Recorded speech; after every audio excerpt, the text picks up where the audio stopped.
Teachers should have minimally the teacher's guide, the student book, and the audio. Okay, the audio.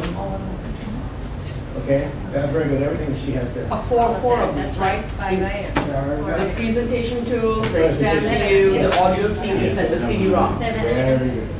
Okay. 4 things. So she has 4 CDs plus 3 books actually. So 3 books. 3 books, 4 CDs. Correct.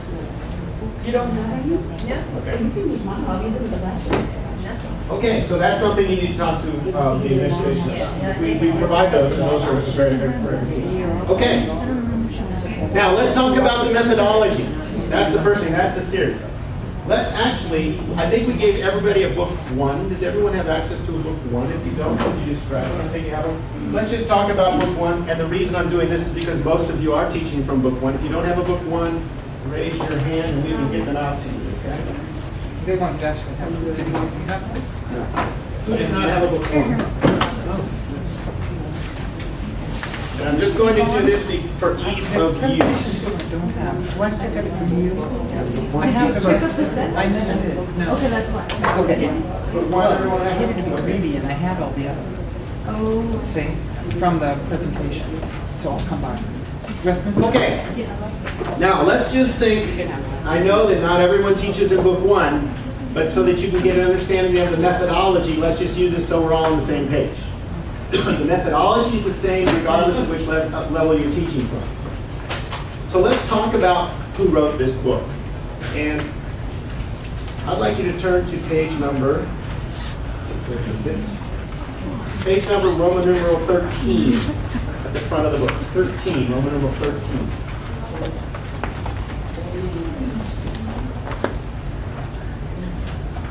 You see the picture of the 2 authors? Yeah. On the left is Elizabeth Neblett, on the right is Barbara Foley. Now you can read this later, but just in general, I want you to know that these 2 ladies are classroom teachers.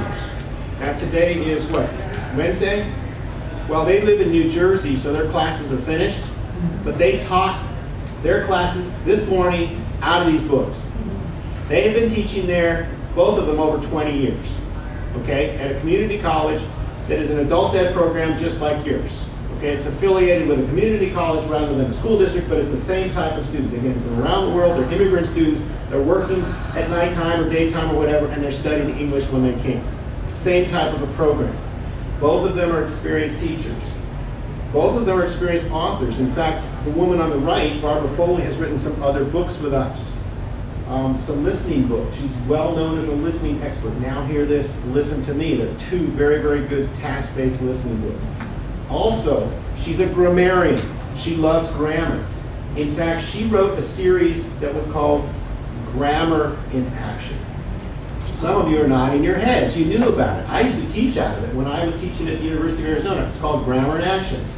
It's a wonderful series. That series actually provided the basis for this series, English in Action. The Grammar in Action series was only about grammar. Teachers loved it so much, they said, wow, we would love this grammar spine, but could you please add more listening? Could you please add more reading? Could you please add more writing to it and make it into a complete integrated skills series? As a publisher, you said, wow, what a great idea. And that's what we did. And this is the result. The first edition of English in Action came out about 10 years ago. This is now the 2nd edition. When a book goes into its 2nd edition, you know what that means? That means it works. It's successful. It's a good thing.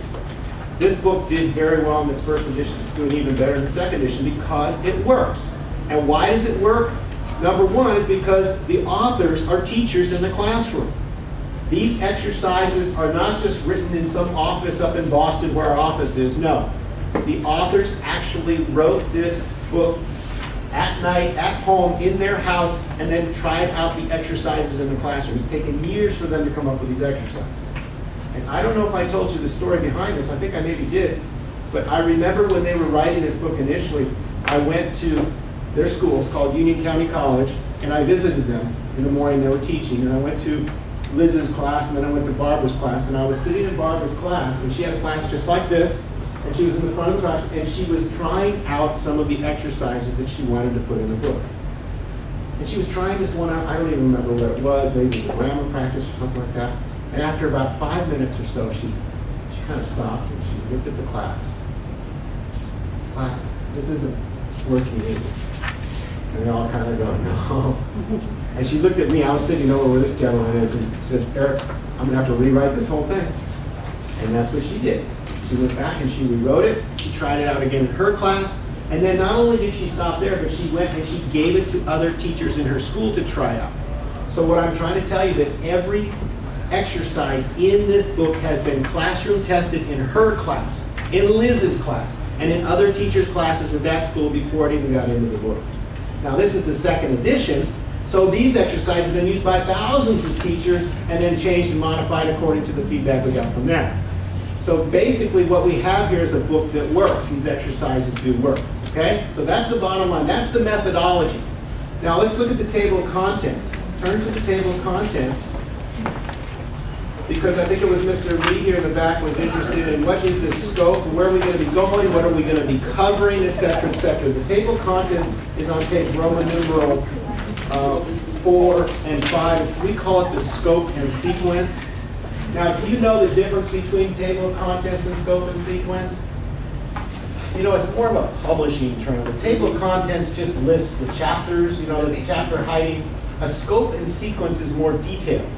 A scope and sequence tells you what grammar is being worked on, what life skills are being taught, what writing is being attended to, et cetera, et cetera. So this is more detailed than a table of contents. And let's just look at what we do cover in English in Action. At the left-hand side, you can see there are the units. And how many units are in a book? 15. There are 15 units in a book. How many weeks do you have in your semester? 36? Per year. Okay, how many? One semester. How many? Okay. 18 of 18 in a semester, but So about 36. About 36 weeks. About 36 weeks a whole year. Okay.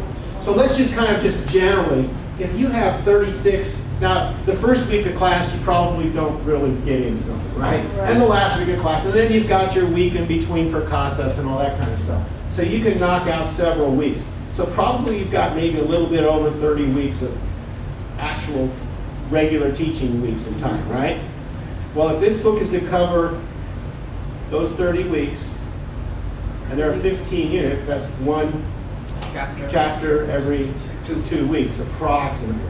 Does that kind of give you a gauge? All right? It's about Now, 15 pages, right? that's about 15 to 20 pages, something Well, like because that. the workbook and Well, but yeah, we're just talking about the student book here. That's a very good point. We're just talking about the student book in this because there are the ancillary materials that you flesh it out with. But I want you to start to get a sense of what you maybe could be covering for pacing, because pacing is a very important thing in your program. You know, how many minutes on a lesson? I know. Yeah. Okay, I know. All right, and I just want to say something, a word of caution here. Do you think that we could come up with a definite time for that? No. And why not? You can answer your own question. Why not? Every class is different. Every group of students is different. And the most important thing here is in the classroom, besides the student, what's the number one thing outside the students? It's you teachers. You are responsible for determining their needs, determining what objectives you have to come up with, and pacing. So you have to figure it out. Now, we can give you rough guidelines. Okay, maybe now in this case you want to approximately cover 1 unit in 2 weeks, okay? Some classes are going to go faster. Some are going to go slower, all right? Maybe you're going to want to spend 3 weeks on one of these units because it's more challenging, or you know that you want to bring in a bunch of extra material and supplement it and do that, okay? Others, you say, you know what, my students are very adept at this, they know this, I'm going to do this in only a week and move through it and move on to something else, okay? So we cannot tell you, you know, we would really hesitate to tell you how many, but we will when we get into the lesson give you some ideas of how many, like per page about how many, okay? So what you've got here is the scope and sequence, and from this hopefully you can start thinking about your pacing. Now, so if you figured about 2 weeks, now look what we're covering. They are thematically based. Look at the themes. You've got hello, the classroom, the family, at home, I'm talking on the phone, my city, etc. These are themes.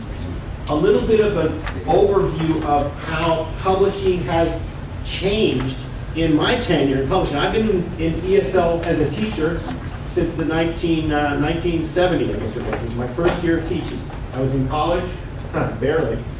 I was just out of high school, and I taught in the summertime in ESL class. In those days, those books were what?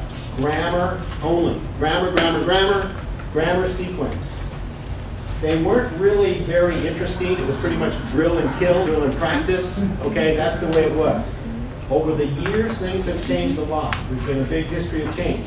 Now, particularly here in California, but throughout the United States in adult education, we need to teach life skills, competencies, how they can do survival, okay? And now the big movement in adult education in the United States is, do you know? Very good, jobs, but even more. It's called transitions. Have you heard transitions? And transitions to what? To career, yeah, either to focus on better jobs or focus on career or higher education. So there are two tracks, transitions into career jobs or into higher education. So not only are we teaching English, we are also trying to teach them that. So as English teachers, our jobs have expanded a lot.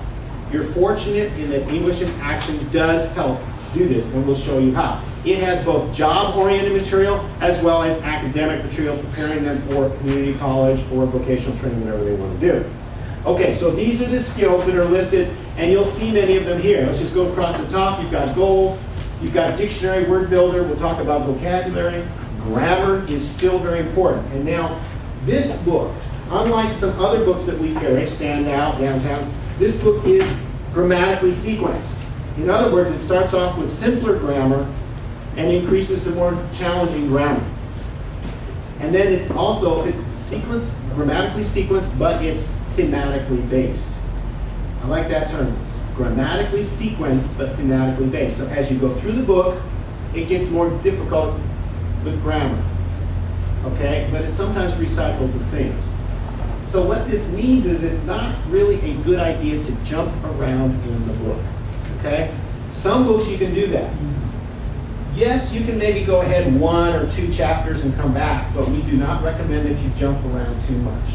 It's best that you go through it because it's grammatically sequenced and it builds on the grammar that was taught prior to this. Does that make sense?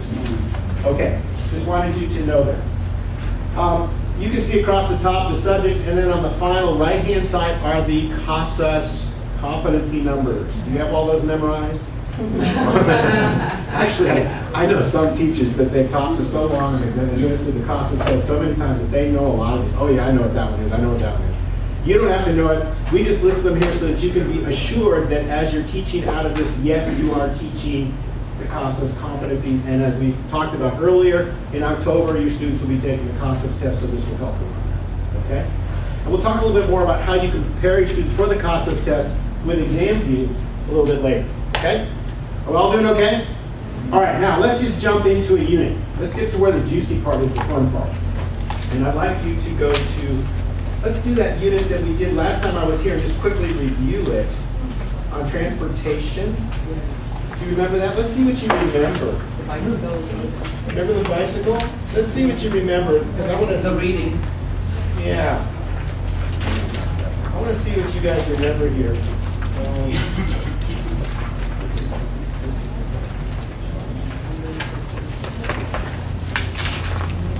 Page 114. Let's turn to page 114, okay? Okay. Now, every unit of excuse me, English in Action, that's another one I series, of English in Action, has a consistent setup. And let's just quickly look at the overview of these 15 or so pages. In books 1 and 2, the first 2 pages always focuses on vocabulary, okay? So usually there's a picture dictionary. You see that picture dictionary here?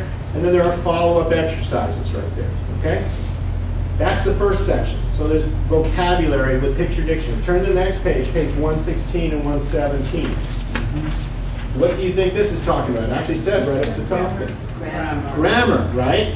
So this is called the active grammar section. So after the vocabulary, you've got grammar introduced. Turn the page again, 118, 119.